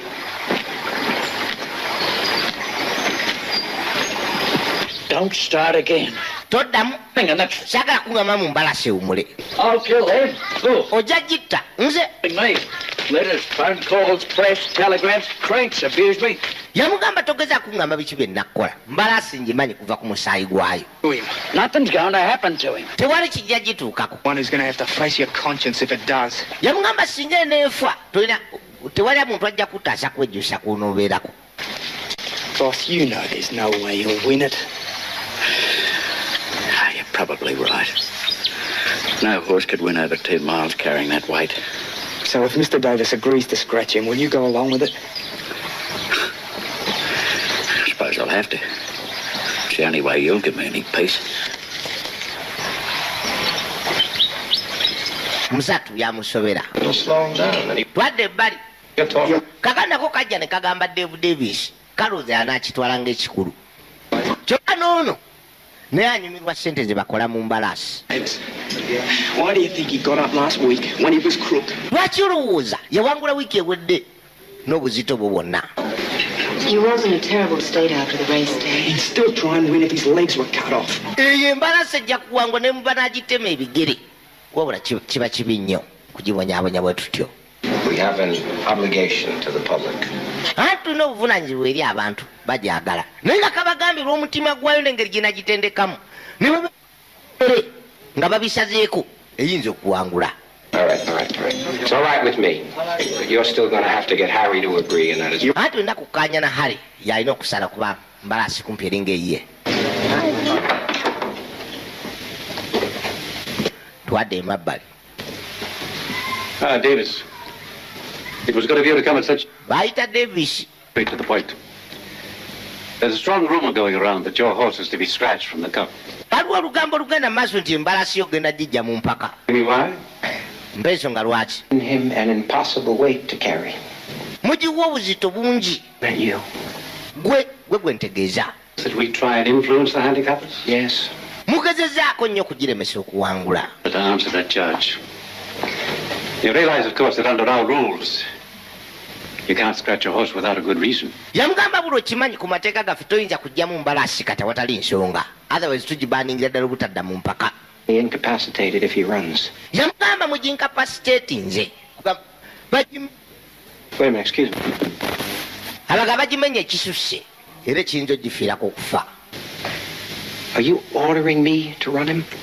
I'm requesting you very strongly. Nkusaba n'amaanyi teteekwa okudduka. Naye baatandika ogisibako kati ssente kubanga embalasi yabasukkako. With from ever racing in this state again. Agamba singa tedduke tebagenda kugikkiriza kuddamu kuddukira mu state eno nate. It's Farlap. Horse's name is Farlap. And I don't see why 2 owners with a grudge against the handicappers in the VRC should deprive them of that. I see. You put a ton on his back so that he can't possibly win. But you want him there to draw the crowds. Kwegamba. Acting. Mugitikka obuzito nga mmanyi tinayinza obutawangula wabula mba mwagalira abantu bajje yensonga kimba mwetaaga yeetabe mu mpaka mubajjeko ssente ez'okuyingira. You know, McKinnon. McKinnon. If we scratch him, bwe tugijjamu, he's barred from racing. Nga mugigaana okuddamu okwetaba mu mpaka zonna. And either way, you and your cronies win it all. Mu ngeri emu oba endala mumba muwangudde. I don't think there's any purpose in prolonging this conversation. Tewali nsonga tuwanvuye emboozi eno. Yajjwa musatu kyava atambula aveewo embalasi yabwe tena bwesobola kuwumula. Byafuluma will Farlap make tough history. Tebamanyi oba neekola ebyafe kuba weewangula empaka z'olwaleero yembalasi ejja okuba ng'esoose okuwangula buli mpaka zonna mu mwaka ze yeetabyemu. Take it easy today, all right? Don't go busting your boiler. He'll be all right, Tom. If I see he's gone, I won't push him. Yamugamba totya. Bagiyisaawo. Kyokka ebigere byayo byonna biweddewo. Hoof. Bazisimbula. The first to jump out was Barlett beginning well. St. Mary away quickly, and so also is Camilla in Sea Rover. Is prominent and just in behind them, Carry On, and then concentrate a bit further back in the field, Mad Star. They're racing down the straight for the first time, and White Nose in charge, and leads by a length and a half. Moving up on the outside, Camilla is second, then second Winder, and Unagira bambi strugglinga. as they pass the judge and go towards the side of the track. Naye nga bagamba ne bweba nkutufu bigere. Kubanga kiri mu mitima gwayo ebejja kuwangula. Bano baaseka kuba bagira besembedde okuwangulwa. Kubanga bigere birwadde byonna. Followed by Santares, coming down past the tree now, and White Nose on the inside is still in front. He's being handled by Superman. Nesitula. Katonda watu. Esitudde. Nezirumba.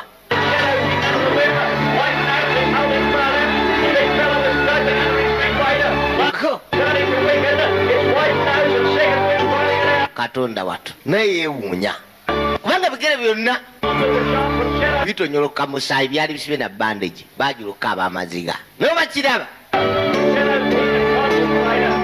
Ewangula lwa mutima.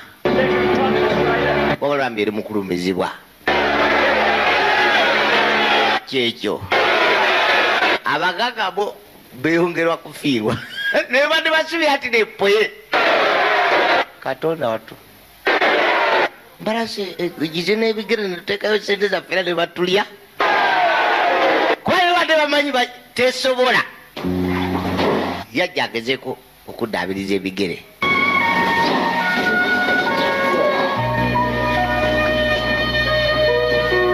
N'okubimasaaginga.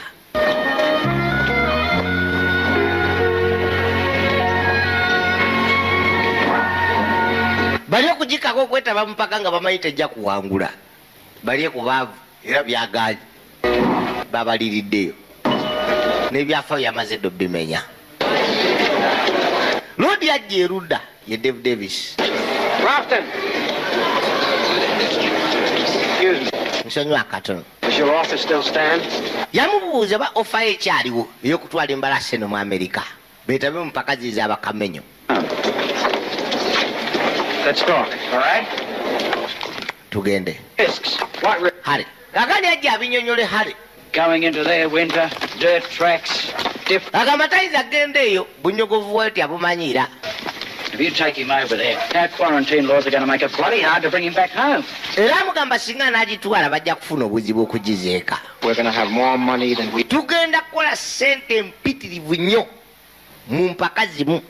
Mulwesseemu okusinga ssente nazo twali tukoze mu bulamu bwonna singa ewangula. Ante siri wagenda. I have to be ready to go in about... Ojja genda na Tom Woodcock. I'm not going. Nze sigenda. Wait a minute. Linda kato. A minute. What do you mean you're not going? Kiki otegeeza? Horses to look after here. Tom Woodcock yajja ogirabirira. You have to go. Onogenda. I'm going to train the horse. Gwe trainer waayo. Tommy. Tommy. Woodcock. Woodcock. What the hell does he know about training? Kiki amanyi ku training? Strapper? Anti strapper waayo. It's not what I'm asking you. Si kyenkubuuza. About training. Mbuuza kiki amanyi ku training yayo. Can't even fart and listen. Anti agiyigiriza buli kimu. Statesman, aren't you? I'm sick of the sight of him. Bloody horse has given me trouble since I got him. Era gamba embalasi eri mutame n'omutama kati emuwadde buzibu okuva tasooka ogifuna. Yasibula kawalajjana. Wabula kati bagenda wala kubanga boolekera Amerika. Naye nga bamugambye mu mpaka za mulundi gumu owangula ssente empitirivu nnyo n'okusinga ze twali tuwangudde mu mpaka zonna embalasi eno zedduse.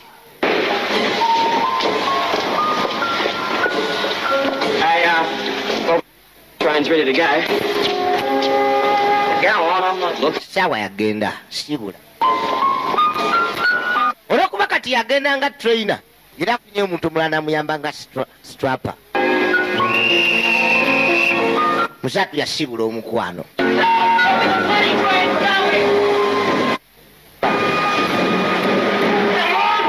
kwe kudduka asanga ekigaali kyalina obatuusa ku mwalo we balina okulinnyira emmeri ebatuusa mu Amerika. Naye kati yafunye naye kugamba agenda okudda mulimu ate gwabadde akola ogw'okubeera strapper, kuba kati yagenze nga trainer.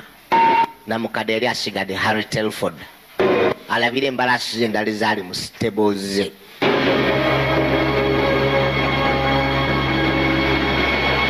Wabula eno mu Amerika eriyo ba tough competitors baleeta embalaasi ezisinga kumpi mu buli nsi.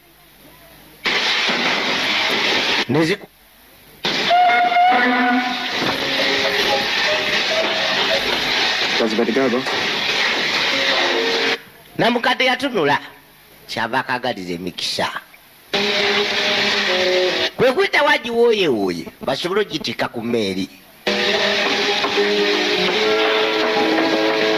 One more thing. Ekintu ekyakimu Don't be too soft on it. toba mugonvu nnyo gyeri, waliwo yeetagisiza okambuwalira. Naye nga ye si bwato bwe yakuzibwa oba bwalabirira embalaasi, yaddira ddala mu kirankani nayo kwe kugikkakkanya ne bagisitula bagyolekeza emmeeri. Musaatu yajula okukaaba amaziga, naye nga siyaze zaakujjanga ze neebanga ewangudde.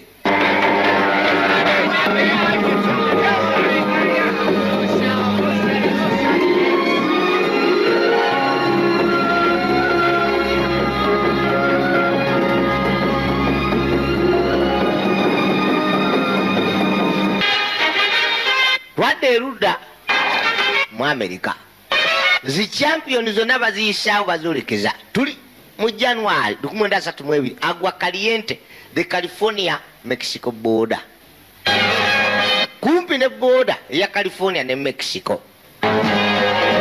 Kifo bakiyita Agua Caliente. Nagayo tulabye aliyo ne Bobby oba Tommy Woodcock ne Mr. Dave Davis ne bayitawo nabo n'embalaasi yaabwe. Wabula bannamawulire bonna okusinga baali batunulidde embalaasi eno, kubanga yeyokka mu zonna ezaali zeetabye wano ewangudde empaka zonna, si mu ggwanga naye zonna zeetabyemu. Ono Tommy Woodcock trainer, Martin, That Mr. Nielsen, ono Mr. Nelson, his jockey Mr. Elliott, ono jockey Mr. Elliott, and this beautiful young lady here. ono omukyalo mbalagavu ye mukazi wange. Please. Kati ababuuza mubuuze. He really the world's greatest galloper, Mr. Davis. Ddala osuubire ne wange. Getting away from your great American champions. Saagala kujja kitiibwa ku bachampiyoni bammwe abawano mu Amerika, naye ejja kubawangula. Yes. Spanish play, Joe Flores. Spanish Brady, Joe Flores, embalaasi zino nga zikamenyo nungi.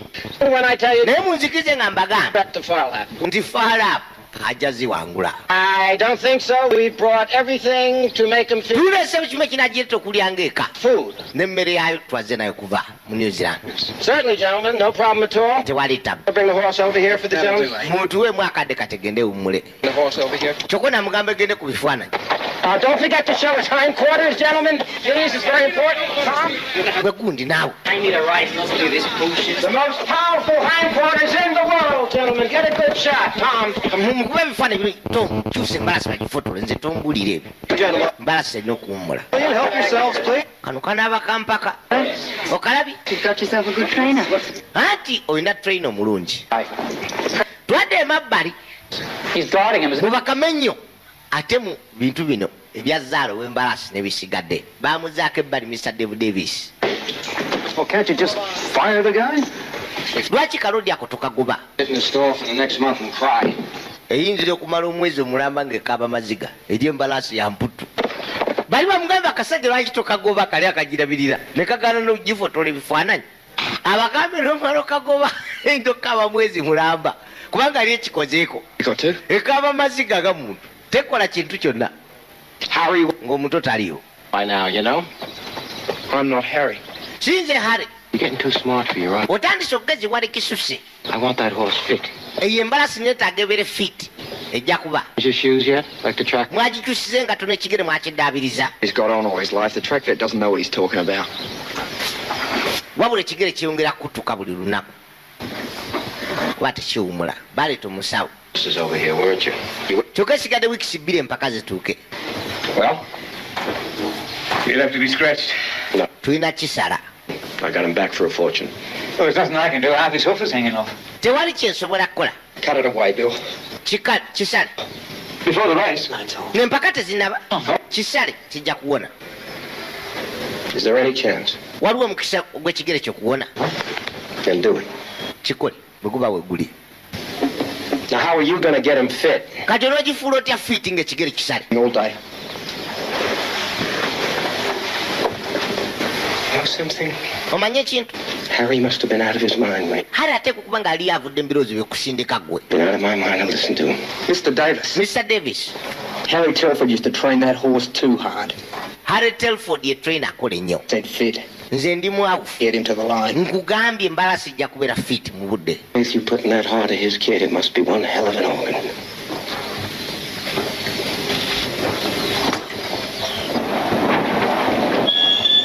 Yagireeta emabbali kubanga anyumirwanga nnyo omusenyu. Luka ekigere baakisaze nolwekyo balina kukajjuza mpola mpola.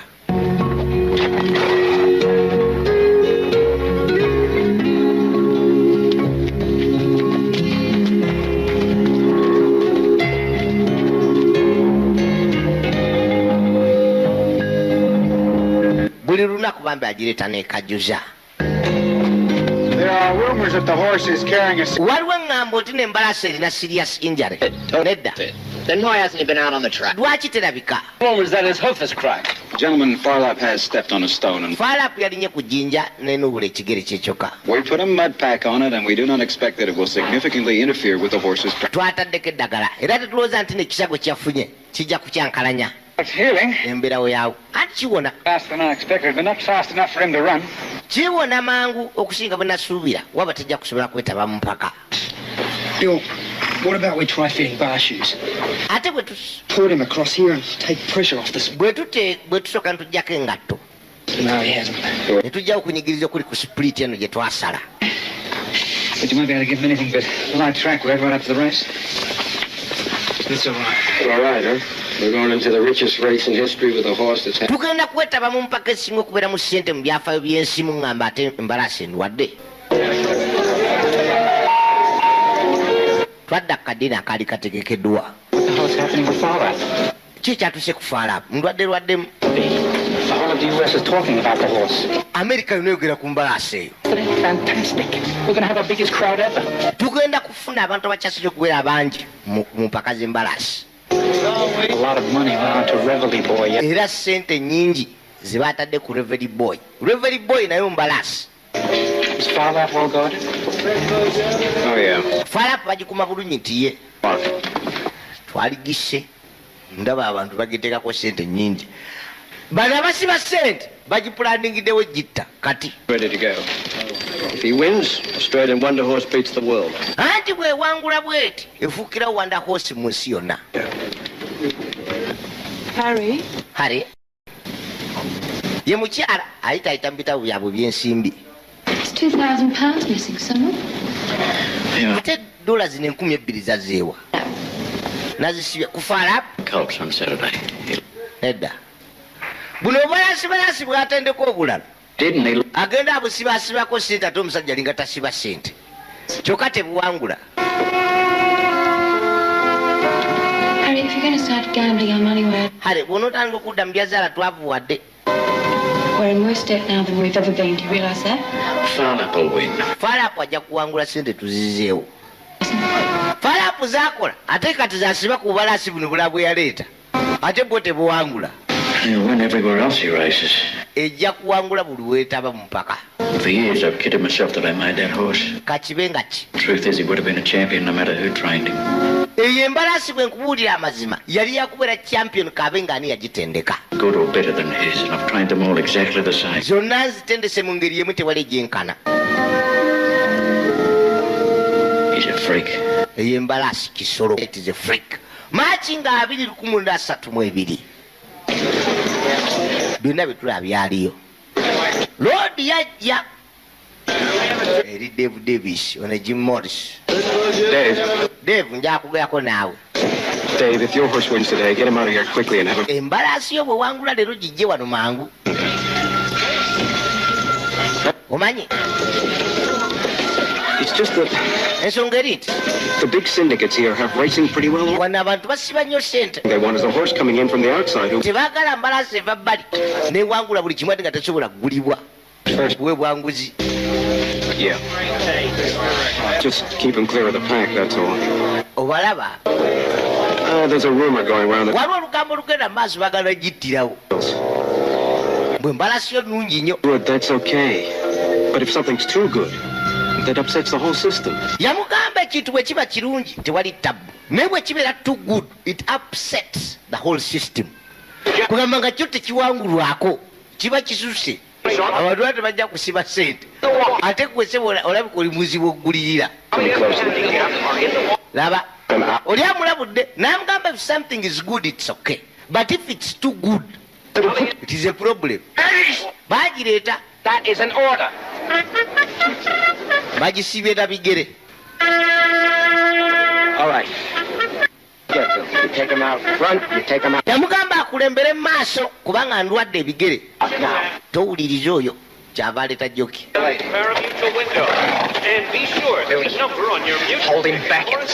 gwe gisigaze mabega tukulembera wamma. wanani agaba orders nze nkugambe gireke mabega oyite ebbali take him wide eriyite ebbali kubanga erina ebisago togitwala mu kanyigo okunubizibwa ejja kuwangula gwe tofaayo tulako butuuzi ovuge toka ebigere byonna birwadde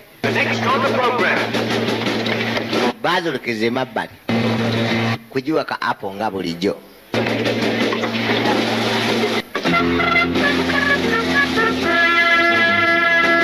naye nga wali balaasi bya bikamenyo ebiwangula abaali basibako ennyo sente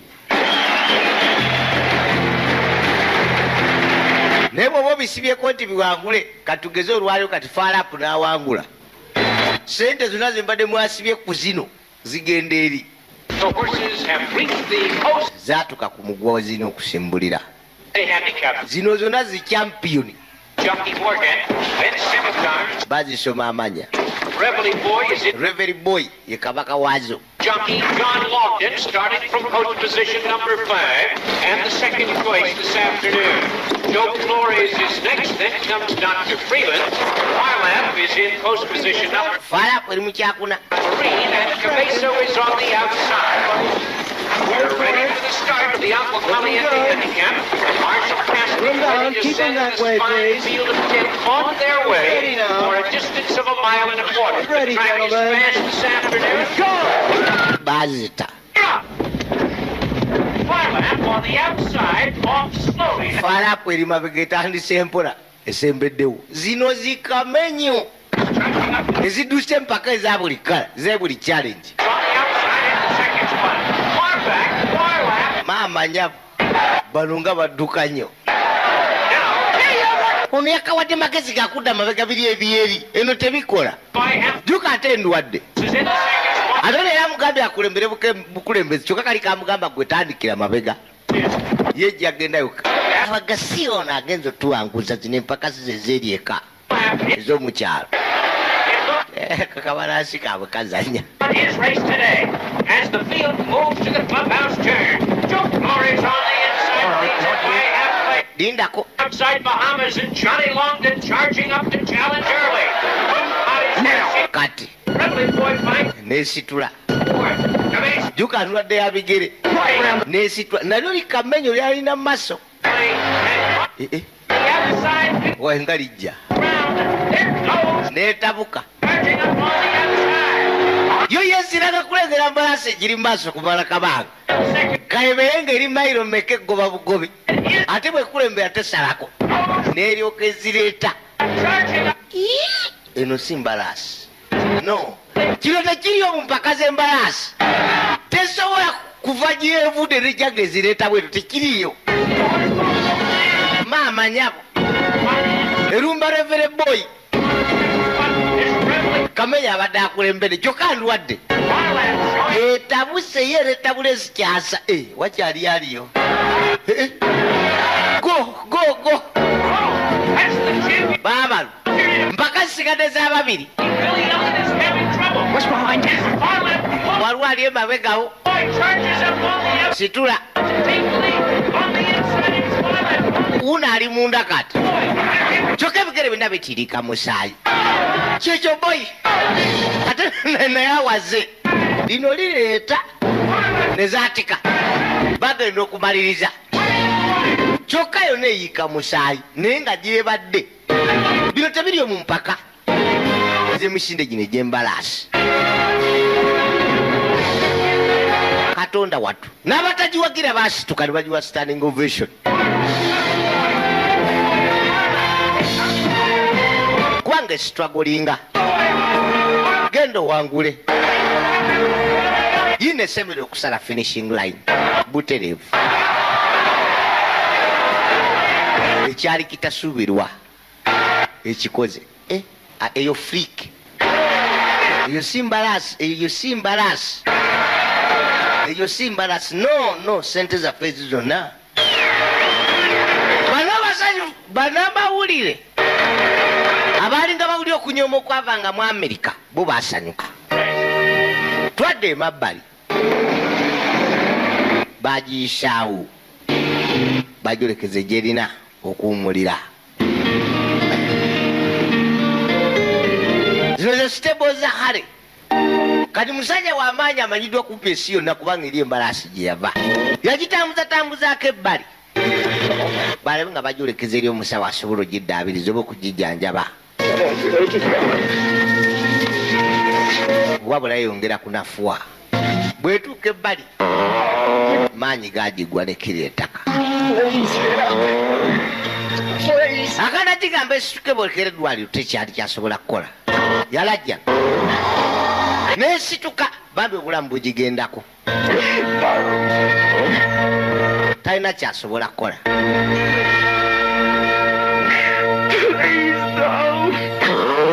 kanda kulajja nateri bulamu ne bugigwamu byafuluma mawulire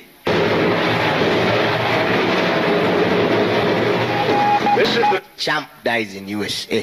The turf world is in tears. Amawulire gatunda ebitenkanika kwolwo California has appealed nga banyonyola nga California n'ensi yonna bwe yanyogoze buyanga n'obutatunda kawulire kwolwo bwatunda buli omu yeetaaga okumanya engeri Falap yafuddemu after victory in Agua Caliente. Mr. David Davis said then yesterday they all suddenly got together and issued a joint statement saying in effect mawulire gonna gaali googera ku byatuuseewo naye nga kisuubiza buyinza okuba obutwa nga wagiweereddwa mu mmere gye yalidde musatwale Telford amawulire gaamutuukako mu kyalo gye yali mu Australia munnamawulire ajja gy'ali Mr. Telford. Mr. Telford. A few words with me about the tragedy. Njagala kumbulira ku bigambo bimu eby'okufa kw'embalaasi. How is it, do you think, yafudde? Incredible reaction to Farlap's death. After all, he was just a horse. Ebadde embalaasi lwaki buli omwana akuwadde? Si mbalaasi kyokka. It was the best. It was the best. Yebadde esinga. Nga bagamba David Davis did not return to Australia. He settled in California and died in 1959. Yafa mu 1959 David Davis. Era asigale mu Amerika ne mukazi we.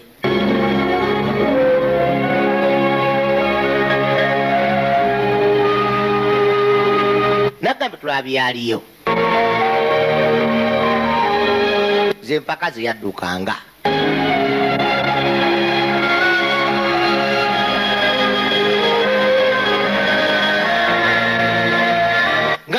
Tommy Woodcock returned home to become one of Australia's best-loved racing identities. Now aged 79, he is still an active trainer. Yadde wabu mu Australia n'afuuka omu ku bantu abasinga okubeera abaatiikirivu mu mpaka zino ez'embalaasi. Olwaleero ku myaka 78 y'omu ku batrainer abasinga okuwa ekitiibwa mu nsi yonna. Nga bagamba dedicated to the memory of Falap. Kasinema bakakola okujjukirirangako omugenzi Falap embalaasi y'ebyafaayo. Modern Movies Production. Subscribe.